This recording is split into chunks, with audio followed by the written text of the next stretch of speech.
Alright, here we are with instructions on how to take off your A-pillars and your hood cover to replace or fix whatever you want to do with it when your seam rips and when this starts coming off. So the first thing you want to do is start pulling out this piece right here. To do that, you want to get the steering wheel down and out of the way. And if you have pry tools, it'd probably be a little bit easier. It's going to be hard for me to do this with the camera in my hand. But it's just got, I think there's 2 clips on either side here and up here. And maybe 1 on each side. I'm not 100% sure, but they're little like metal angled clips.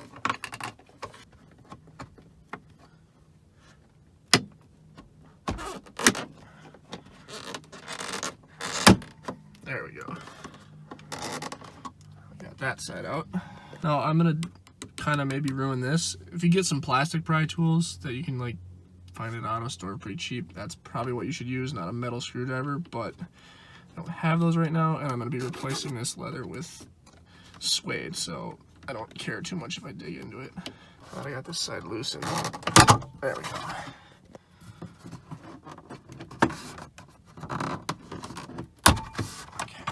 Top clips are out. 1 just fell.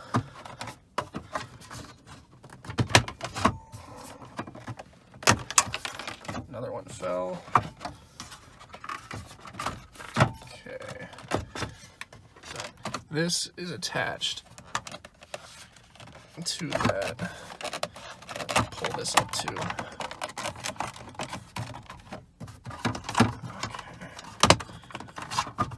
Careful when you're pulling this out that you don't damage these. Snap them off. Okay, now this is loose. See, it's just kind of clipped in there with the rubber. Pull this out. Now we can get this out. Alright, and then you'll see here, these little rubber pieces were on that. Now we're leaving the cluster in place because all we want to do is take out this hood piece, and it's just 2 Torxes right here. And I think it's clipped in a little. Be able to get this out with ease.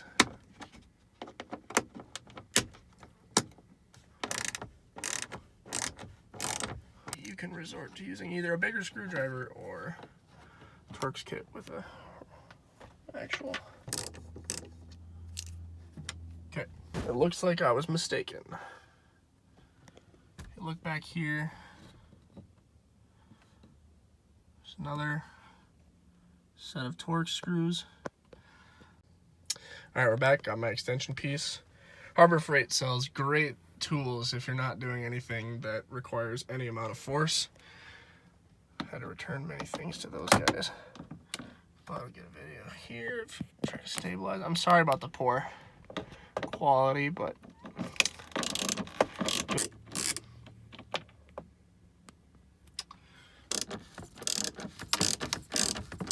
alright, now it should be free, and now it comes right out. Unfortunate, it happened to crack it a little bit right here, but I'm just gonna epoxy that back together, and it shouldn't be too big of a deal because this is not really a structural piece. So next I'm going to show you how to take off the A-pillars. Sorry about the wind, but just a quick little update here. I took off this bottom cover so I could get up under the dash. There's 2 T25s here and here. And I managed to find one of the clips that fell off of the little piece going around the dash, and I found the screw that I lost. Alright, now that the sun is out and shining, I'm going to show you how to remove the A-pillar so that we can replace this. So what you need to do is, there's going to be a metal clip similar to the ones that held in the dash. It's going to be somewhere up here. I don't remember the exact location. I think there's 1 more down here, and then there's a plastic clip in the middle that kind of holds it so it doesn't come flying off when the airbag that's under here comes out. So what you gotta do is you gotta pry under here with your fingers, kind of be forceful and just rip like that. And it was right here, it's blue, and it pushes into the frame. rail. Here's one. I'm an idiot. I'm sorry about that. So this has to be twisted this way or this way so that it can pop out. Try to do that on camera here. That's not gonna work. It's still attached up here. I kind of forced it and bent it out of this groove back here so that I could get more play with it, you know? All right, we've got it out now. You can see the hole has 2 notches in it. Flip this over here and look at this. It looks spinning, so you pull it this way, like that, out of the way, and then you have to twist it 180 degrees. Sorry about all this sunlight. And then those notches will line up here, and it should just pop out.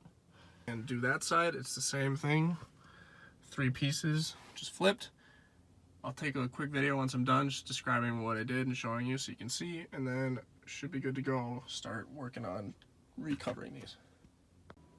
All right, so we're gonna take the fabric off of this and get it prepared to put the suede onto it. So to do that, it's just kind of just gotta kind of go at it however you want. As long as you remove all of this.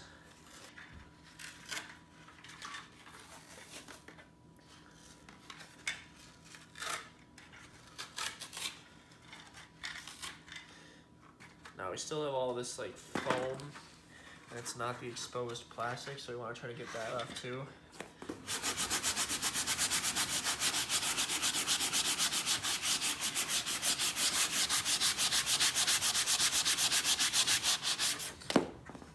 Okay.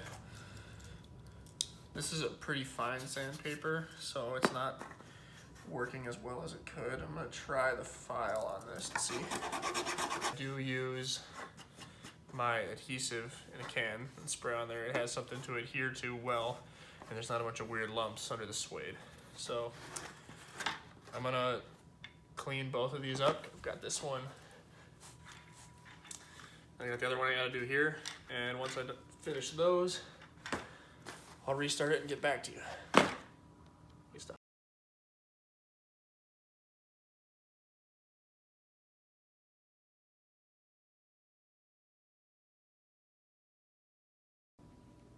Okay, so instead of using this knife or my sanding block to clean these off, I use an angle grinder with a finishing disc, which is like a really hard Brillo pad. It worked well. And then there was a couple burrs that I made, you can see, and I used the file on my knife to kind of file them down so there won't be bumps under the suede once I install it.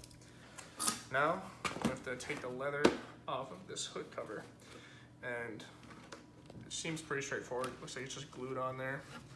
There are 2 staples here and here that I'm gonna have to remove.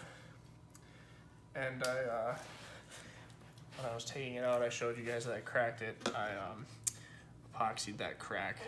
I just spread it, put the epoxy in, closed it, and it's still hardening, but it seems to be good. Let's see, I want there to be a little bump right there. I want it to glue in properly. So that staple is out.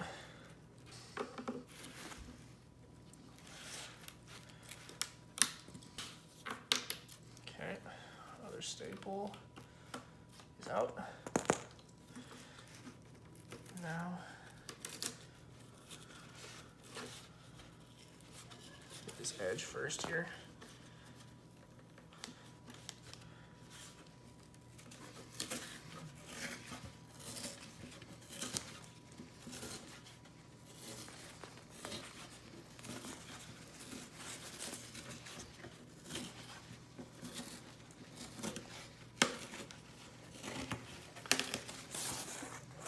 Okay, the biggest piece off. Now, top little section off here. This is cracking and ripping pretty easily. It's so stretched and sun-baked.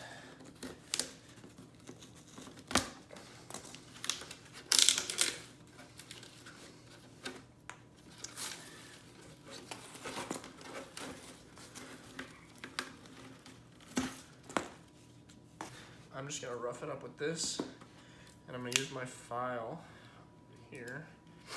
A larger file might work better than some pocket knife, but I'm just gonna file off this rubber that's sticking out the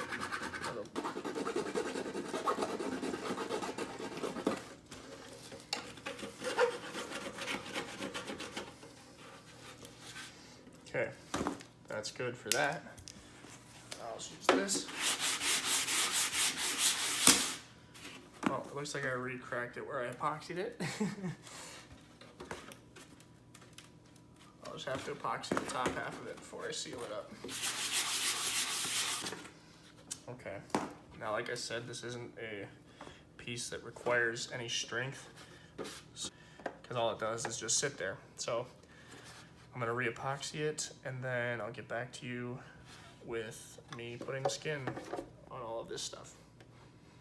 Okay, so what you're gonna do is get your material. This is Suede from Joann Fabrics. I think it was $9 for a yard of it, which is plenty for the pieces we're doing.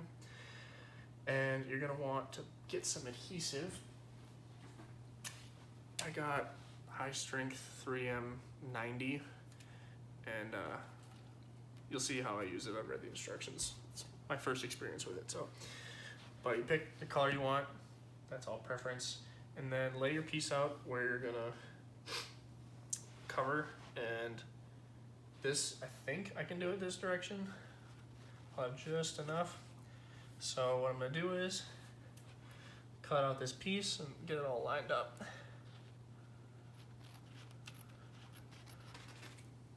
Okay. Now we have our piece cut out. I can lay it over. Just make sure everything's gonna work out well. Stretch in all the directions we need to. Yeah, this is plenty. Okay, so the instructions for this are to put 1 to 3 coats on from 4 to 6 inches away and let it dry until it's tacky, where you can touch it with your knuckle and it doesn't go on your knuckle. And then you do that on each piece, and then you attach them, and then you have 1 to 10 minutes before they are secured together permanently. I don't recommend doing this inside. I have the windows open, and a really interesting setup here where I use some painting shirts to protect my carpet, but we live in an apartment and that's the best I'm gonna get. So I'm gonna do 3 coats on this, 3 coats on this, wait until they're tacky, and then I'll get a video where I put them together, and then I'll trim them after it's in place. All right, here we go.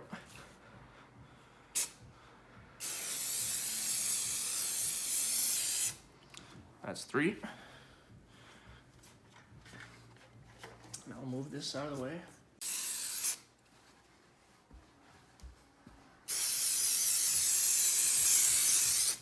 We're gonna call that 3 coats because it's a similar thickness as the other one. All right, so now that it doesn't attach to my finger, start applying it.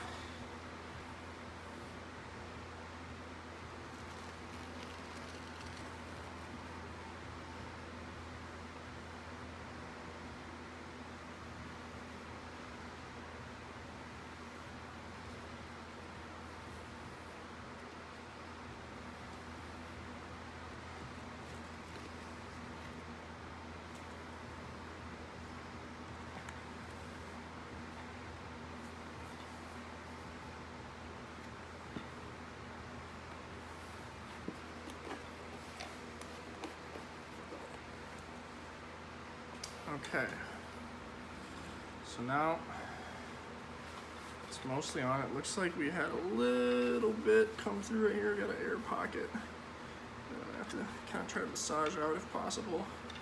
Might have to redo it. This is my first time attempting this. Seems to be.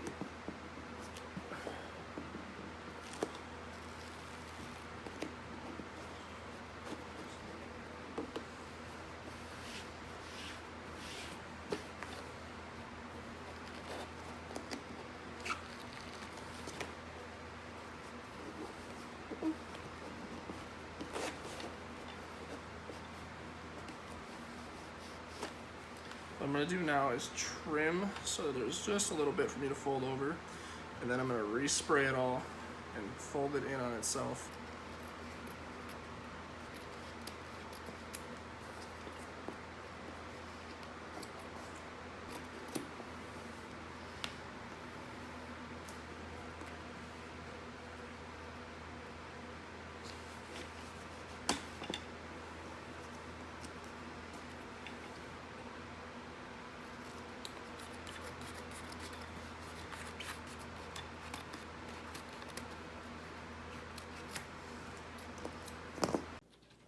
Okay, so I finished wrapping everything, and what I did was, as you saw, I laid it down and I smoothed it all out. Made a mistake on this one, a little too much glue right there, and then actually made a little cut right there. But this is the right side A-pillar, and it will be not real easy to see that cut, so I think it'll be good. Everything else molded pretty well. I made little cuts here so that it could fold in and have all of its surface contacting and not peel up easily. Then I made appropriate cuts all around so that it molded properly. And yeah, I didn't worry too much about down here because that's gonna be hidden in the car. It still turned out really nice looking though. And then I did the other A-pillar. Since this was the second time around, I did it a lot better. No accidental cuts or anything. And this is gonna go in the car like that. Looks real nice. I didn't show me applying this because I had to epoxy this big crack right here, which worked out well. I just held it together with tape till it dried, so I didn't want to keep pushing it. And then I basically applied it, smoothed it out, and I didn't do the edges right away. I waited till the top was set. Then I trimmed around the edge until I knew the right length for it to fold over. Then I basically sprayed the edges and folded them in and made cuts where I needed to, so it's all good. And then fold this in just past this because it needs to be clear here for that plastic to sit flush with it. And once it's installed in the car, it's gonna look real nice. So yeah, get to me installing this. All right, we're here for the installation of the Suede covered A-pillars. It's gonna be pretty self-explanatory. I've got my wiring for my Grom and my dash cam in here that I gotta watch out for. But other than that, this is gonna be a pretty easy reinstall. I just wanna make sure that all of my holes are clear so I can push in these pieces. So what you're gonna wanna do is slide this in here. Kind of difficult with one hand. All right, there we go. And now I want to line all of my pieces up here. You can see there's a knob in there that needs to line up down there.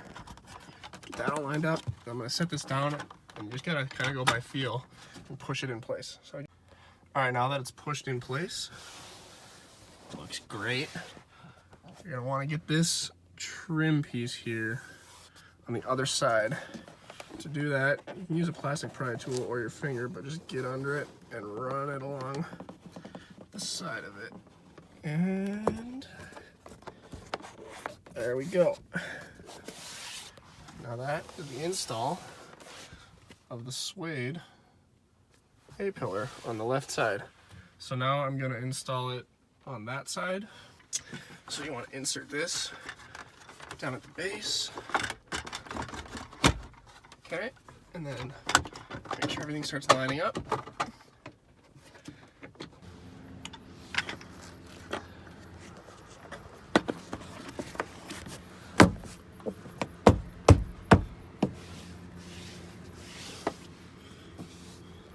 Okay, now you're going to do the same thing on this side. Screwdriver with no bit in it. With that, just start running it down.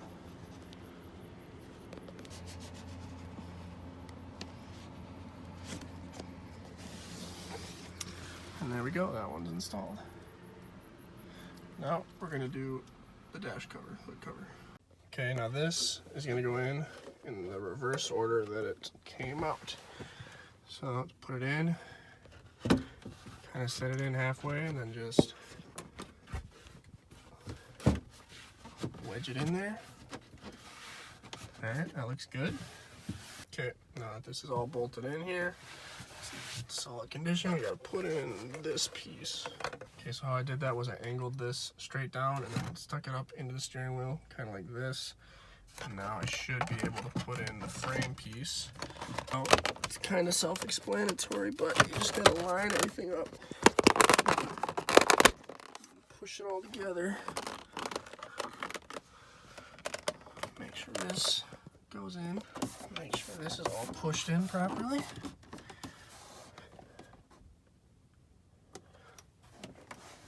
And there we go, that looks really good.